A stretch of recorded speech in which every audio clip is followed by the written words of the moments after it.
Assalamualaikum warahmatullahi wabarakatuh. Perkenalkan, nama saya Babun Lutful Hasanah dari Prodi Komunikasi dan Penyiaran Islam. Saya di sini akan menerangkan tentang review dari buku Filsafat Ilmu Sebatas Alat dalam Menemukan Kebenaran. Filsafat pada umumnya merupakan disiplin ilmu yang wajib ditempuh bagi setiap mahasiswa pada jenjang S1, S2, bahkan hingga S3. Filsafat bagi mahasiswa S2 atau S3 mungkin sudah tidak perlu dipertanyakan lagi tentang pengertian etimologi dan terminologinya. Karena paling tidak mereka sudah mempelajari filsafat ilmu pada masa pendidikan sarjana yang telah mereka lalui sebelumnya. Namun bagi mahasiswa S1, istilah filsafat mungkin asing pada saat itu. Alasannya cukup sederhana. Karena filsafat tidak diajarkan di bangku SD, SMP, dan SMA, juga tidak diajarkan dalam pondok pesantren yang masih berada di pada tingkatan ibtidaiyah dan sanawiyah. Demikian, maka akan ada beberapa pertanyaan terkait kenapa alasan filsafat tidak diajarkan pada siswa. Apakah filsafat begitu rumit untuk diajarkan pada remaja di usia yang masih labil? Ataukah filsafat terlalu bahaya jika dimiliki oleh seorang yang belum cukup secara akal, bagaimana yang orang kebanyakan bilang terkait disiplin ilmu ini?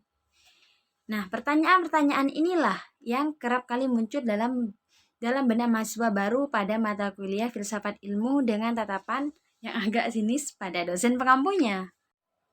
Menyikapi pertanyaan-pertanyaan di atas, sebenarnya hal tersebut sangat sederhana. Sebagaimana ungkapan pepatah Melayu yang mengatakan tak kenal maka tak sayang maka tak cinta.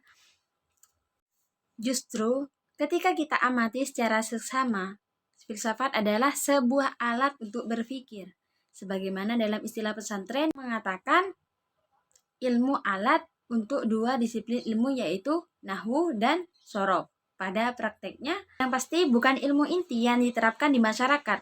Namun, tanpa ilmu nahwu dan shorof, maka santri tidak akan bisa mengartikan dan membaca kitab gundul lebih menafsirkan Al-Quran, di mana Al-Quran memiliki kandungan dan seripati kehidupan yang dibutuhkan santri kelak ketika terjun di masyarakat. Nah, kedudukan ilmu filsafat senada dengan itu. Jika seorang tidak pernah belajar ilmu filsafat, maka ia akan pincang dalam menggunakan akal dan pikirannya di samudera intelektual yang harus mereka jalani dari semester 1 hingga semester 8. Itu lebih sederhananya, jika petani membutuhkan celurit sebagai alat rumput dan cangkul untuk membajak sawah, mesti diingat bahwa celurit dan cangkul bukanlah tujuan dari petani untuk dijadikan makanan pada anak istrinya, melainkan celurit dan cangkul sebatas alat pertanian belaka, sehingga mereka dapat menjalani kehidupan sebagai peternak bagi hewan peliharaannya dan petani dalam mengolah perkebunan guna memberi nafkah bagi anak dan istrinya, berupa nasi, lauk pauk sebagai penyambung hidup mereka. Nah, begitulah posisi ilmu filsafat bagi kehidupan intelektual kampus dan asensi mahasiswa sungguhnya. Banyak kalangan mahasiswa yang salah memahami apa itu filsafat, sehingga filsafat tidak lagi difahami sebagai ilmu alat dalam membedah dunia akademik, melainkan filsafat dianggap sebagai tujuan dalam capaian akademik tertinggi.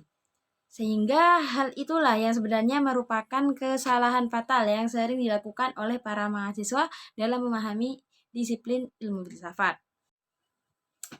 Dan itu perlulah kiranya penulis mendefinisikan ilmu filsafat secara etimologi atau yang dikenal dengan pemahaman secara bahasa, dan terminologi atau yang kerap dipahami dengan pemahaman secara istilah. Pemahaman secara etimologi dan terminologi bagi kehidupan akademik sangatlah penting, karena tidak banyak mahasiswa yang mampu dalam membuat definisi pada benda-benda yang sebenarnya sangat mereka kenal dan pahami sebelumnya.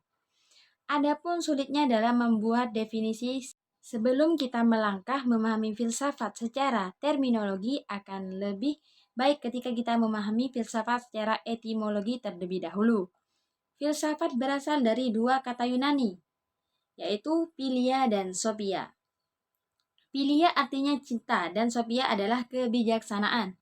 Cinta dan kebijaksanaan. Begitulah mereka bangsa Yunani memberi nama filsafat yang merupakan ilmu paling rumit dan paling tua di muka bumi ini hingga disebut sebagai induk dari segala macam ilmu pengetahuan.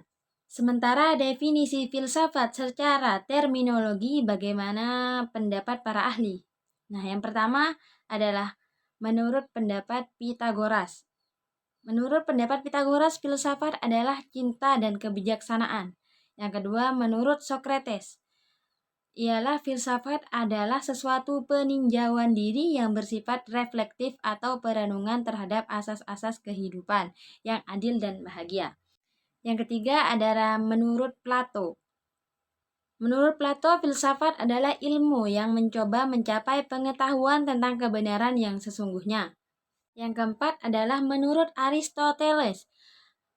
Filsafat adalah ilmu pengetahuan yang meliputi kebenaran yang ada di dalamnya ilmu metafisika, retorika, logika, etika, ekonomi, politik, dan estetika. Dan yang kelima menurut Al-Kindi. Menurut Al-Kindi, filsafat adalah pengetahuan tentang hakikat segala sesuatu dalam batas-batas kemampuan manusia. Karena tujuan para filosofi adalah berteori guna mencari kebenaran. Maka, praktiknya pun harus menyesuaikan dengan kebenaran itu pula. Dan yang keenam ada menurut Al-Farabi. Menurut Al-Farabi, filsafat adalah ilmu yang menyelidiki hakikat yang kebenaran dari segala yang ada. Nah, selanjutnya mengenai sejarah singkat perkembangan filsafat. Bangsa Yunani telah meletakkan batu sejarah pertama bagi perkembangan ilmu pengetahuan dengan berakarnya tradisi berpikir bagi dunia barat yang berasal dari pemikir Prasokrates sekitar abad ke-6 sebelum Masehi. Lantas dikenallah tradisi tersebut dengan pemikiran filsafat barat. Tradisi berpikir bangsa Yunani mula-mula berasal dari pertanyaan dari mana datang alam ini? Nah, bagaimana kejadiannya dan di mana tujuannya?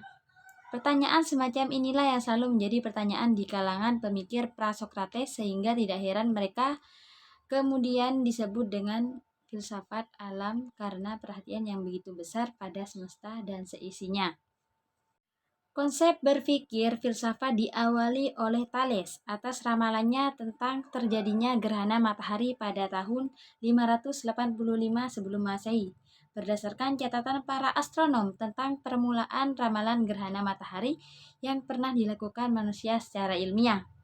Dalam beberapa literasi, kata filosofos mulai dipergunakan oleh Heraklitos 540 sampai 480 Masehi. Selanjutnya, beberapa pendapat yang lain dikatakan bahwa istilah filosofos juga pernah dipakai oleh Pitagoras 580 sampai 500 sebelum Masehi. Sementara Socrates 469 sampai 399 sebelum Masehi adalah filsuf Yunani yang merupakan salah satu figur paling penting dalam tradisi filosofis barat. Socrates merupakan generasi pertama dari 3 ahli filsafat besar dari Yunani, selain Plato dan Aristoteles. Socrates adalah guru Plato. Kemudian Plato pada gilirannya mengajar Aristoteles. Filsafat barat dapat diklarifikasikan menjadi 3 era. Yang pertama adalah era filsafat klasik, yang kedua adalah era filsafat abad pertengahan, dan yang ketiga adalah era filsafat modern. Adapun penjelasan secara singkat tentang 3 era berdasarkan klarifikasi sejarah perkembangan filsafat barat hingga menjadi salah satu disiplin ilmu yang wajib pahami oleh setiap mahasiswa ialah sebagaimana berikut. Lines 1972 mengatakan bahwa era filsafat klasik didominasi ajaran filsuf Yunani, berasal dari beberapa murid Socrates, seperti Plato yang mendirikan akademik Platonis, kemudian murid Plato, Aristoteles yang juga mendirikan sekolah peripatetik. Topik-topik penting lain yang dibahas oleh bangsa Yunani ialah metafisika, kosmologi, sifat kehidupan yang baik, kemungkinan pengetahuan, dan sifat akal budi. Selanjutnya, dengan bangkitnya kerajaan Romawi, filsafat Yunani juga semakin banyak dibahas dalam bahasa Latin oleh para filsuf Roma seperti Cicero dan Seneca. Yang kedua adalah era filsafat abad pertengahan. Era filsafat abad pertengahan terjadi pada abad ke-5 sampai ke-16. Era filsafat pada abad pertengahan adalah periode setelah jatuhnya Kekaisaran Romawi Barat, kemudian didominasi oleh bangkitnya kekristenasi sehingga mencerminkan perhatian pada teologis.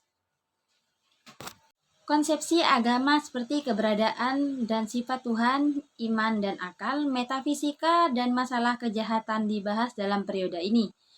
Beberapa pemikir utama abad pertengahan seperti St. Augustinus, Thomas Aquinas, Boethius, Alsem, dan Roger Bacon. Filsafat bagi para pemikir ini dipandang sebagai penyokong untuk teologi, dan karenanya mereka selalu berusaha menyelaraskan filsafat dengan interpretasi terhadap kitab suci. Yang ketiga adalah era filsafat modern. Era filsafat modern juga dikenal dengan periode Renaissance 1355 sampai 1650 yang lebih fokus pada peningkatan pemikiran klasik Yunani sampai Romawi sehingga berpengaruh pada nilai-nilai kemanusiaan yang kuat. Masa ini merupakan penyempurnaan ilmu pengetahuan bidang seni, sains, dan teknologi. Penemuan percetakan 1440 Masehi, penemuan benua baru 1492 Masehi oleh Columbus yang memberikan dorongan atas kemajuan ilmu pengetahuan. Kelahiran kembali sastra Inggris, Prancis, dan Spanyol yang diwakili oleh Shakespeare, Spenser, Rabelais, dan Sonras. Pada era ini juga adanya penemuan dalam bidang perbintangan oleh Copernicus dan Galileo yang menjadi dasar atas munculnya astronomi modern yang merupakan titik balik pemikiran ilmu filsafat. Kelly, Hume, dan Kant. Sementara perkembangan filsafat pada abad ke-19 dipengaruhi oleh gerakan yang lebih luas yang disebut The Enlightenment dengan tokoh seperti Hegel dengan idealismenya di Jerman, Kierkegaard dengan eksistensialisme, Nietzsche seorang anti-Kristen, J.S. Mill yang mempromosikan utilitarianisme, Karl Marx dengan komunismenya, dan orang Amerika William James. Sementara pada abad 20 telah menjadi saksi perpecahan antara filsafat analitik dengan filsafat kontinental, serta tren filosofis seperti fenomenologi, eksistensialisme, positivisme logis, pragmatisme, dan linguistik. Namun demikian, perkembangan ilmu pengetahuan di Indonesia merupakan awal dari bangkitnya kaum santri yang mendobrak tabir-tabir metafisik sebagai ilmu ilmiah yang belum pernah terpecahkan dengan mengungkap rahasia Al-Quran. Dari buku tersebut kita bisa memahami bahwa cinta itu bukan hanya tentang kecemburuan, keromantisan, melainkan makna cinta tersebut adalah keikhlasan dan kebijaksanaan kita kepada orang yang kita cintai, dan bagaimana ikhlasnya kita terhadap sesuatu. Dan mengenai sejarah-sejarah tentang filosofi-filosofi terdahulu mengenai ilmu filsafat. Sekian dari saya. Mohon maaf bila ada kesalahan yang disengaja ataupun tidak sengaja. Wassalamualaikum warahmatullahi wabarakatuh.